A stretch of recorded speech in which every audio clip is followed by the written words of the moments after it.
Tonight's class we begin Perek Beis, which is really the climactic stage of these initial prakim, the climactic Perek prakim, and it begins with the word v'habeinani. And this is the whole this Tuesday. Just to note, Sunday. This past Sunday was 200 years. The 200th anniversary. We all know the passing of the Alter Rebbe. Exactly 200 years. To the day, for that matter, the Alter Rebbe passed away on a Matzah Shabbos this year. That the Chavdalet Tevis, the 24th Tevis, was Matzah Shabbos, was Sunday. And I've just put it in the context of this class. The whole Sefer is called the Sefer of the Average, the Beinani, and this is what actually one of the revolutionary dimensions of the Sefer, or of the Alter Rebbe, if you will. That he wrote a whole Sefer, which is the fundamental of the Torah Chassidus, the work, the philosophy of Chassidus. That, and again, this is part of the emes and brilliance, or more so the emes of the Alter Rebbe, different than all before and after of telling people to aspire to be the tzaddik, but in a sense, once it becomes not realistic. Or especially the way the Alter Rebbe describes the tzaddik. You know, you say someone's a tzaddik, many people call themselves tzaddikim, other people call them tzaddikim. You're talking about this true description of the tzaddik, the way the Alter Rebbe calls or learns based on the Talmud what a tzaddik is. And many of the Musar Svarim, they demonstrate that this is the ultimate aspiration, or this is the aspiration. And when people get confused, they realize they're not such big tzaddikim. It becomes very confusing. And the problem when it becomes very confusing, when you don't deal with the ultimate aspiration, the ultimate goal or an objective. When it becomes confusing, it becomes, it loses its clarity, and it loses its focus, and then people could become lost for many years, sometimes decades. And as opposed to when you have, in the very beginning, you have a good lens. When you have a good lens, there's a good focus, and once you're able to focus on the goal, so you could make it bigger, smaller, but on the other hand, there's always a clear picture. This is the revolutionary term, or even demonstration of goal and purpose and objective of the Alter Rebbe. He called it the Sefer, and as the basis and philosophy of Chassidus, it's called the Sefer of Beinanim, of the average. And I thought it was very interesting that when we reached 200 years, this was all. That exactly this first class after this special landmark of a day. We begin actually with Perek Beis, which is v'habeinani. I thought it was very interesting, at least worthwhile to mention. So v'habeinani, and this we come to the Beinani. It's very special, when I begin Perek Beis in the cycle of the way it's divided to the year. It's v'habeinani. We reach what this is all about, and mainly the Alter Rebbe really teaches us who the Beinani is, that it's someone who never sins and never will sin, and he's still not called a tzaddik, he's called the average, which is on its own. How could the Beinani, someone never sin? Think about someone who never sinned in their life, never will sin. He's the tzaddik among tzaddikim. No, he's the Beinani. He's still the Beinani. And how does that work? It's warming just the habeinani as the Perek begins. Like we finally reached there. So come, my excitement will go on. V'habeinani hu shala'olam ein harag geiver kol kach lichvesh asayir k'tana. I will just as well preface that as we noticed, the Alter Rebbe, before he tells us what the Beinani, he crystallizes and clarifies who the tzaddik is, the tzaddik v'tovlei, tzaddik v'ralei, and then in the last Perek, the rasha v'tovlei and rasha v'ralei, and the many different levels which we can understand that there exist in the rasha v'tovlei, and the rasha and the tzaddik v'ralei. And then we come to the Beinani. The puzzle starts. It starts making sense, and the puzzle starts. The pictures, the puzzle of the picture starts becoming more clear. And again, so much more because we understand what the tzaddik in the rasha is. So v'habeinani hu shala'olam ein harag geiver kol kach lichvesh asayir k'tana. Never does the evil strengthen itself to conquer the small city, which is the body, as the Alter Rebbe pointed out before in the 11th chapter, as in the 9th chapter, and Lihislabish beguf, that the evil should invest in the body, lachtiai, to make it sin, which means to have the body sin. And Alter Rebbe is going to explain. And I want to use the term which we used before, rather in the last class, not the term, the example. We use the example, which I think it's a good example of someone fasting throughout the entire day. It's very special that you fast majority of the day, or you fast with one break, 2 breaks, and the overall you're fasting. Person usually would eat breakfast, lunch, supper. In this case, he's not eating, as a expression of his service to God, as an example. We're just using an example. But he just takes a small snack, takes a small drink of water, tastes something. It's special, but there's no comparison at all to someone who fasts the entire day. Because you're fasting the entire day, you're in, especially halachically. In Kippur, or any other fast, we're obligated to fast the entire day. So, but let's take this example one step further. Does it mean when someone fasts the entire day, is he completely removed from the whole phenomenon of eating? Quite on the contrary, he goes by and he smells food and he says, wow, delicious, I can't wait till I eat it later. The whole idea of eating is something very much alive within him. The only thing is, he's never putting something into his mouth those 24 hours.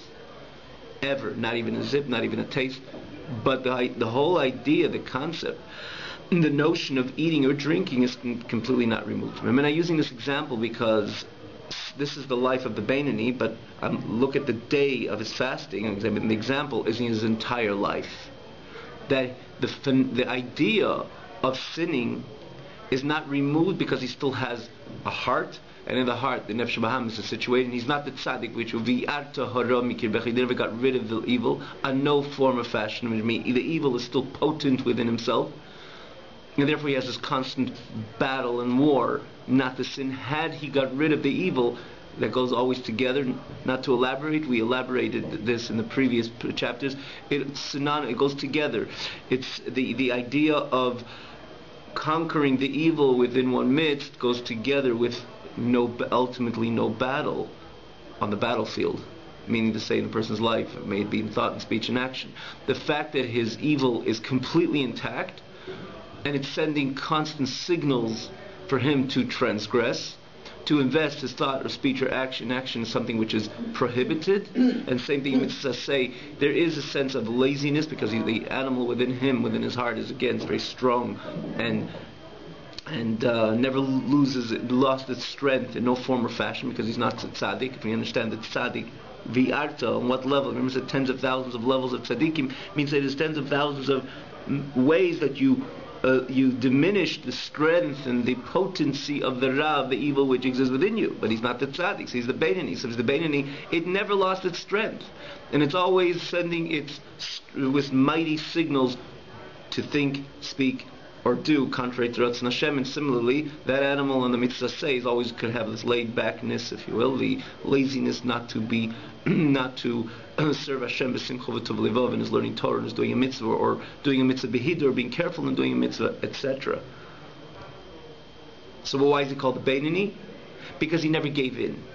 He never gives in, not once. In other words, he fasts the whole day. So again, in this example, we're using an example because we can get the a sense of what this is all about via this example. When someone fasts, it's not that he loses the whole temptation of eating. The temptation of eating is exactly intact as the day before. He fasts after. Now, we do feel it so many times that we fast. It probably happens to most of us that sometimes you fast the whole day. The next day, someone you're not rushing to eat as quick, and you have to think, is today maybe a fast day also? There's no question we could always train our bodies and in a way that because we become Kaddish, we become a little bit elevated, we become a little more refined, so we don't have to invest so much in eating if we practice. If the body practices or gets used to, is accustomed to fasting, but we're not going there. But we're just saying that when a person fasts on a particular day, the day he fasts, it's not that he completely loses touch with the whole idea of the satisfaction of food and eating and drinking. Not at all, not one bit. And the same thing in the life of the Beinoni. Because he's not a tzaddik, he never got rid of the evil, so the evil is very strong. and therefore it's sending its signals to chas v'shalom sin. But he yet is called the Beinani. He's called someone who never fasts because he never sins, because he's really fasting a whole day. So again, this is a whole day, but let's throw that whole day roll out his entire life. He never gives in once to that temptation, or those signals which are coming from the heart. Couldn't we say that in some ways the Beinani would get more schar? Because he's doing the mitzvahs, but he's also got to work a little bit harder than the tzaddik. I hear. Because the tzaddik has so internalized it. It's not an effort. Absolutely. I'll just say like this. If you remember this question, this kid did come up the other day. Very possible. I would say yes. But in the same, just to understand that first of all, we're talking about, if you're talking about schar, it's possible. I will mention, which we mentioned a number of times, it's always possible that the tzaddik, till he became the tzaddik, went through the stages of Beinani as well, and therefore he's not lacking any schar. And another thing we mentioned, that we're talking about who is closer to the divine, who's closer to Hashem. There's no question that a tzaddik, in the end of the day, it's kind of a little bit of a angelic, if you will, like an angel. Doesn't have any. It's completely pure and Tov and Kaddish. Isn't that divine? It's aligned with Hashem, which is Tov, and obviously Hashem Malach is not Hashem, but it's Kaddish, it's Kedusha, completely holy. I mean, aligned with Hashem means to say it has that character, that godly character of something which is completely devoid of anything which is impure. That's an angel. And if you look at the life of the tzaddik, it's very similar. So if you look at how close he is to Hashem, or how davek, how klivi, how much he's overtly connected, or in his level of how much he cleaves to Hashem, or how much he's close to Hashem, and how much he's identical in different ways to the divine. Like Hashem says, Kedeshim tiyu ki kadishani, that we could adapt Hashem's Kedusha, we could attain to some degree, obviously. Hashem wants us to attain His Kedusha, and the tzaddik is very much there, as opposed to the Beinani. His ra, the evil within him, is completely intact. Right? Later the Alter Rebbe is going to tell us why it's called kirasha, because he's just on the border there. Right? How much is it different? Let's go back to the example. Someone who's fasting and someone who's eating. I see such a big difference in their character, their spirituality, and their spiritual level. He's holy, he's fasting today. You're not holy, you're not fasting today. And I'm not talking about the day of Kippur, that obviously someone transgresses when he doesn't fast. Take a regular Monday. He's holy because he's fasting today. You're not holy because you're not fasting today. Well, if he's doing it every day, if he's fasting every day, I would say again, because we use this example of fasting on one day as a Beinani is something throughout his whole entire life. But we use the example of fasting. He fasts every single day of his life. Okay, that's kind of make it say he's a holy spiritual person. But someone one day out of the blue, he's fasting and you're not fasting. Does it become he's holy and you're not? Pretty much on the same level. Now, he's not involved in eating. But you can't say because he's fasting one day he's a holy person, because his connection to eating is very similar to the one who's actually eating.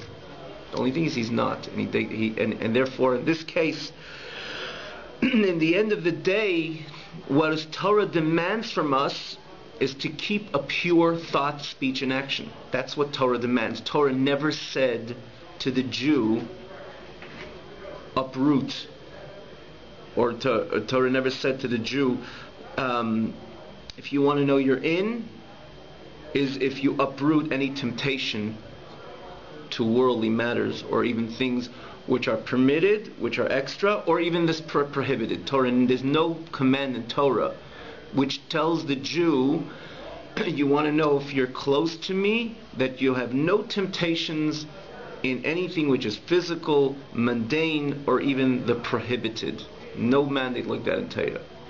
Torah says, do not do anything inappropriate. Don't speak anything inappropriate. Don't even, chas v'shalom, think anything inappropriate, which is naturally much more difficult. But as we mentioned a few times, the person has complete dominance over his heart not to accept that signal once he realizes, right? You're dealing in milliseconds. There's someone who's truly pure over here. In other words, if someone truly doesn't transgress, because you're dealing milliseconds, right? It's out completely. Notice the moment someone notices inappropriate, he throws it out. Torah also gives a command on that, but Torah never says that. There's no mandate in Torah to tell the Yid that if you have that taiva, you have the temptation, you're out of the picture. You're not a from Yid. Never. Torah says that you allow that to unfold, allow that to be implemented, then you're called a Rasha. May it be in speech or in action or in thought, even in thought. But allow an inappropriate thought to come in, it's like in the middle of Yom Kippur. I just took a taste, I took a bite of a sandwich, one bite. In this case, again, we're just using as an analogy. Let's not get put together the two, but it just as an analogy. It's like I took a bite.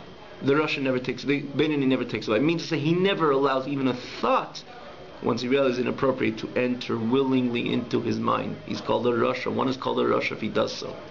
And then this is Torah prohibitions, rabbinic prohibitions, or even later in the beginning of the first chapter, that brings from a Gemara that someone has the ability to protest. Someone has the ability to protest on something which is inappropriate happening in front of him, and he does not willingly. It's also called a Rasha. To that degree. But a Beinoni is not a Rasha ever once. He never is a Rasha once, and as Rabbi explains over here, Shloisha Levushe HaNefesh Avraham is the three garments of the animal soul, which is Machshava, Dibur, Ma'aseh, which is a thought, speech, and action, Shemitzad HaKlipa, which come from Klipa, again associated with an animal soul, which is associated with Klipa. Ein goivrim by al nefshalikis, they never strengthen themselves on the godly soul, Yislabish beguf, b'meich, or b'peh, they never strengthen themselves of the godly soul, because again we learned so many times what is the desire of the godly soul, that they remain pure. And again, conversely, in the mitzvah say that they do what Hashem says. So in this battle, which we call the Alter Rebbe in Perek Tes, said the battlefield is a person's body. The two kings which are fighting over it is the godly soul and the animal soul. So the animal soul never strengthens itself, and the godly soul to ultimately invest in the body, in its brain, in its mind, in its mouth, corresponding to speech, of Shara Machivarim, and on the 248 limbs, Lachtim, to make them sin, which that would correspond to action, to impurify them. So the only one who's on the battlefield, who's triumphant on this battlefield, is the godly soul. The three garments of the godly soul, they are the only ones who invest in the body. When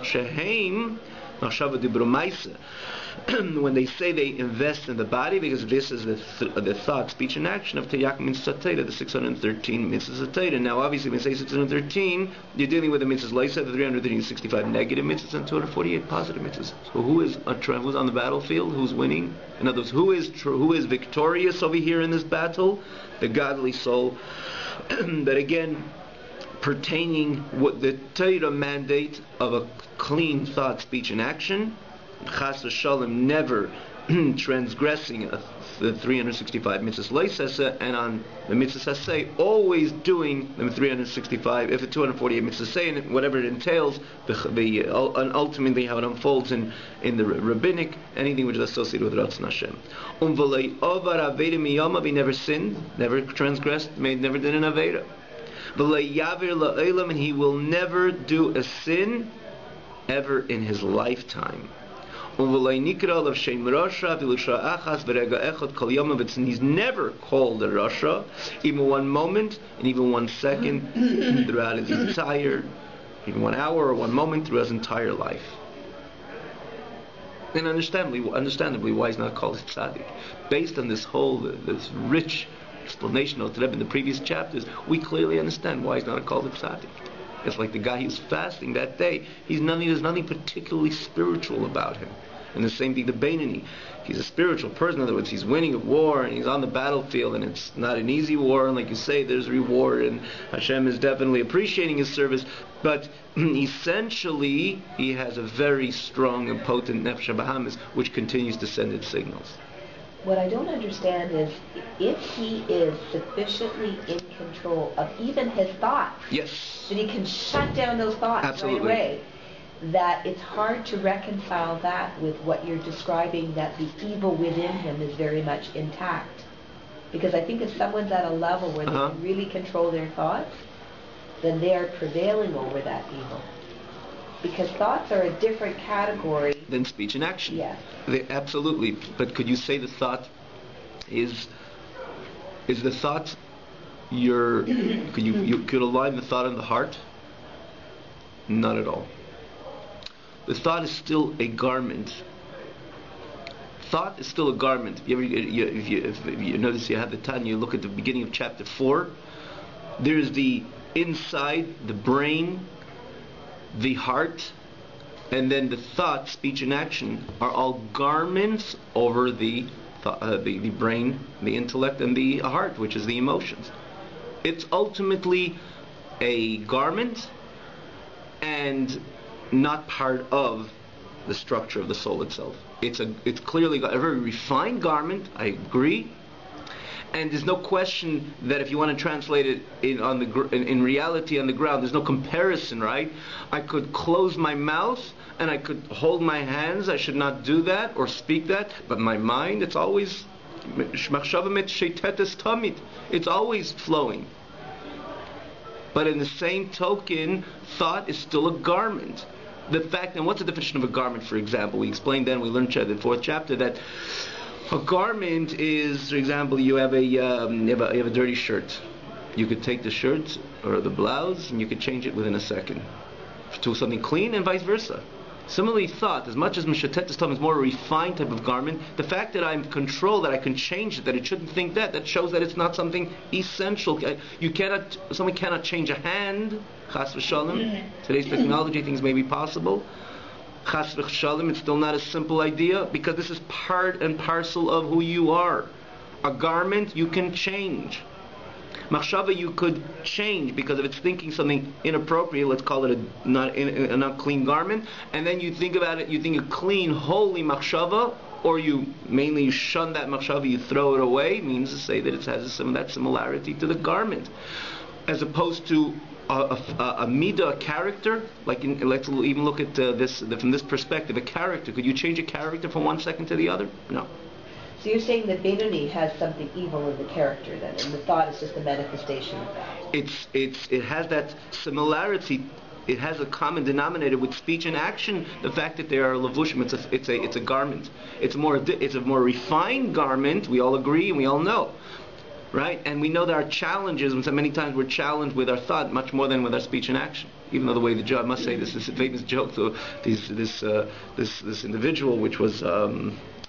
He was, or is based on the study of Tanya, or in general, he was comparing thought to action. He said, to thought to speech. He says, "What are you talking about? When I thought chas v'shalom to think something inappropriate, I know it's inappropriate and I throw it away. But I'm standing between people and I could say something juicy and get everybody's attention, and it's gonna. That's my real sign. That's my real challenge." It's an interesting perspective and point of view, but it's not ultimately realistic, because close our mouth, we bite your tongue, and you don't say that which you feel you should say. But thought? But in the end of the day, even thought, right? In the end of the day, even thought is a garment, and I have full control over it. In this context, Neshal Lev means that the lev, the heart, should not ultimately be successful with that signal that it's sending to my thought. The moment I think it's inappropriate, I have the complete authority and I'm completely in charge to throw that thought away. So you're tracing the evil within the Beinoni to what? Or you're calling it to the whole, his mind, his heart, his drives, his desires. It's very regular and very normal. That's why, again, an example of the fasting. The guy who's fasting, he didn't lose that whole sensation of eating. Very much intact. Can't wait till the fast is over.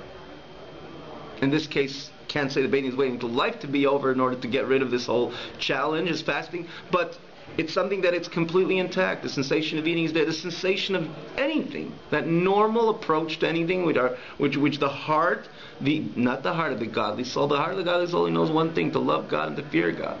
But that's the godly soul. But because the Beinoni never got rid of, in no form or fashion, of the animal soul, he has no of the tzaddik or biyarto, right? None of the tens of thousands of levels of the tzaddikim he also doesn't have. Right? The tzaddik got rid of so much and got rid of so much, but he didn't get rid of nothing, so it's completely intact. That's us. That regular heart desire which we have to constantly control. Not to say that, not to do that, and even not to think that. Because the actual accepting of thought, that is a transgression, and that makes a person a rasha. The fact that the heart sent a signal that the person walked outside and there was something inappropriate which caught his attention, that's not where it becomes a rasha. When he gives in to that attention, This heart, there's a human part of within the person. What is the human part of it? That's the Nefesh Bahamis. Look in the first chapter. It's the Nefesh Bahamis. This which animates us, this which gives us life, this makes us human beings. That's the Nefesh Bahamis, it's the animal soul. And he didn't get rid of the animal soul. What does an animal soul go and he gets out into the world? He has challenges because the animal soul drives to be an animal. Again, we define the animal as whatever contributes to its comfort. That's what it does. And it's a contribution to its comfort to speak that, or to do that, or chas v'shalom to think that. It's a pleasure for him. It's entertaining for him, for the eyes, for the ears, and so on. So the animal is completely intact. It has the challenges. Something signal and says, look at that, do that. Or, and again, in mitzvah says, say, sleep in, be a little lazy. That's the animal. Whatever contributes comfort is to another shot in the pillow, instead of when there's a time someone has to go to a shir, as an example. Right? So the animal soul still there, but the person says no to that. That's where he's never a Rasha, not even once in his whole life, because he never accepts the signal of that Nefesh Bahamis. The Nefesh Bahamis is still very much there. He's not a tzaddik at all. This is clarity to life. I mean, this is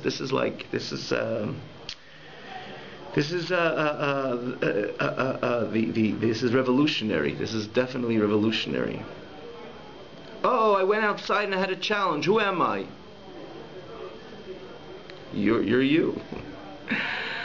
Something is wrong. I thought I was by davening. I thought I was shuckling so much. I thought I loved God, and all of a sudden I have other challenges. I'm lost. I'm confused. Don't be confused. You could even be the Beinoni, someone who's never sinned once, if you don't give in. The moment you give in, right, and then a person has to be very honest with himself. It's interesting. The Alter Rebbe uses expression when he speaks about thought. He says he pushes away the thought with two hands. Interesting expression. I heard this once, but I thought it resonated very much. The Alter Rebbe was very precise, as we know. The Alter Rebbe was extremely precise in the expressions, in his wording. And the Alter Rebbe so many times he said once that he every word that he wrote, or every letter that he wrote, he thought the entire Tanya. Throughout every letter he wrote, he thought through the entire Tanya from beginning to the end. And in a certain letter, a vav, he waited 6 weeks. He wasn't sure to write with a vav or not without a vav. And it's not a mind of me and you; it's a mind of the Alter Rebbe. So you understand the precision of the Alter Rebbe's words. But he used this expression. He pushes away with two hands, because many times that we try to be from Yidden, or we think we're from Yidden, and how do you say, one hand in and one hand out? Yes and no. Chas v'shalom, if there's any little bit yes, I formally or willingly, deliberately, advertently accept that thought, I'm a Rasha at the moment. A Beinoni is not a Rasha once, which means b'shtei yadayim. The moment someone realizes it's inappropriate, he pushes away with both hands. That no, I'm not going to accept it even a millisecond to enter my mind. And that's the Beinoni.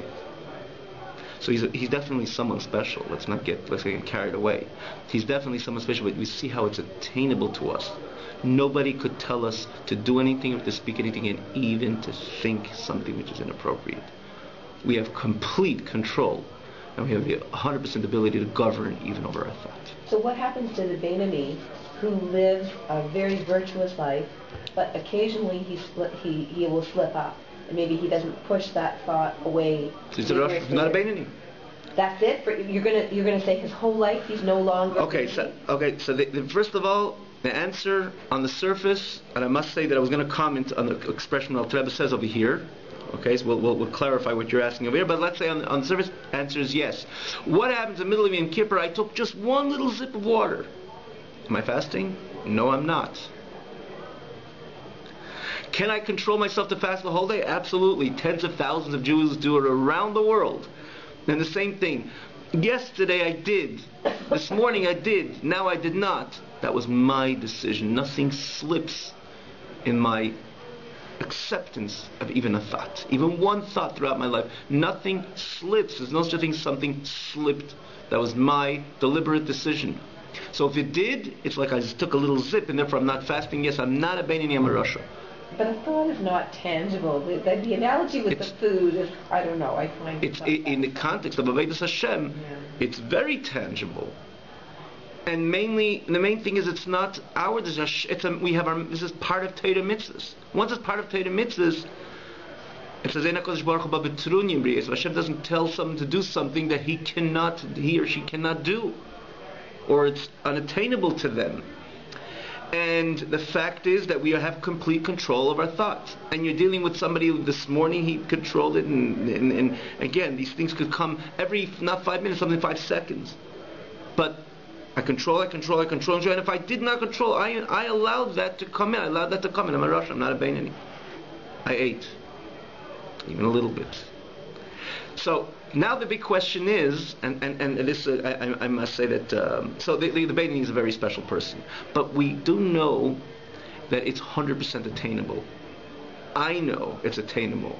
I know that I will or will not invite that thought in, or allow that thought to come in. Chas v'shalom, to allow it to come in. I know that I have full control not to allow that thought to come in. And I know, we all know, and it might be difficult, but we have full control, and this is our mandate. Torah says, mean to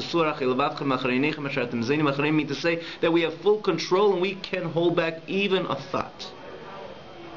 And therefore, when we chas v'shalom do, we're called a Rasha. We're not a Beinani. A Beinani lo'aver v'le'yaver, but in the same time, we can understand how attainable the Beinani is.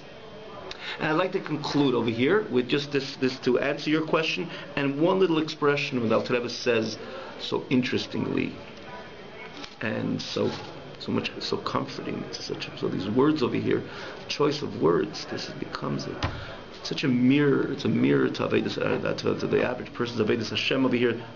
I thought you would ask a question like this. Let's look in these little expression. What does Alter Rebbe say? That a Beinani le'over aveda miyamav, he never sinned, v'le'yavir le'olam, and he will never sin. Okay, so this is the first question, and again, it's very much similar to the question this what you pointed out, because when you say le'over, first v'le'over aveda miyamav, what if someone did once sin? He sinned. He's never in the game again. Accordingly, he's once a Rasha, and that's it. He's never a Beinani. And Alter Rebbe says, not v'le'yavir le'olam from now on. V'le'over aveda miyamav, we never sin. So that itself says if you sin once, you're out. You know, when you're playing a game and you're out. No, but there's no buts. You're out. Apparently, this term, this expression says this so strongly. But the answer is no. If Alter Rebbe tells us, and I will focus on this expression Alter Rebbe says in the beginning of Perek Yudalid, he says B'achareo. So interestingly, this is the midah of kol adam. The first words midas habeinani is the midah. In other words, this is the which is established for every single person. This is the mandate of every single person. Every person is to draw himself after this avoid of being the beinani. What do you mean yimshech? You are or you're not. If you're there. So two answers. If you're there, what do you mean draw yourself to be the Beinani? So first of all, it's not a very big question because this is the Beinani. He always has to draw himself more and more to be the Beinani because he never got rid of the never got rid of the evil. So always Yimshech. But in the end of the day, Alter Rebbe is talking to every single person. Draw after this avoid of the Beinani. You see how attainable it is to you? And then this is the way you fulfill your mandate not to be even a Rasha one moment of your life. So it could be in the end of the day it's talking to someone who chas v'shalom fell through, let's say even once, which he cannot be classified or categorized as a Beinani, but in the same token, Alter Rebbe says Yimshech, we still ought to draw to be the Beinani. And let's go back to the example of fasting. What if someone in the middle of Yom Kippur takes a sip of water? That's it? Done? Now I could just pull out some good sandwich and eat? The answer is no, even halachically. If you fell through and you drank a drink of water in Yom Kippur, you're not allowed to continue eating. You have to continue fasting. And the same thing, if chas v'shalom someone did fall through Yimshech, he still has to continue being the Beinani. So that answers that part. But how do we answer... Again, and finally, how do we answer v'lei over miyama v'lei yavir le'olam? That's a good question. How could you say he never sinned? How does it go together? And the contrary, when you say even someone who chas v'shalom until now was not a Beinani, from now on he should draw himself to be the Beinani. So that itself says that it could be prior to that he was not the Beinoni had Alter Rebbe say v'lo yover miyamav. He never did an Aveda before. About tshuva.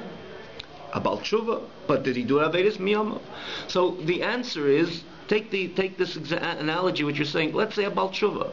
There's an expression of the Rambam when he deals with about tshuva. It's good you're pointing that out because it takes me to that Rambam immediately. The Rambam says a very beautiful expression that the Yid says to Hashem in his process, in his experience of tshuva, Hashem, I'm not that person of yesterday, the one who sinned yesterday. I'm a different person. Look at the lashon of the Rambam in tshuva.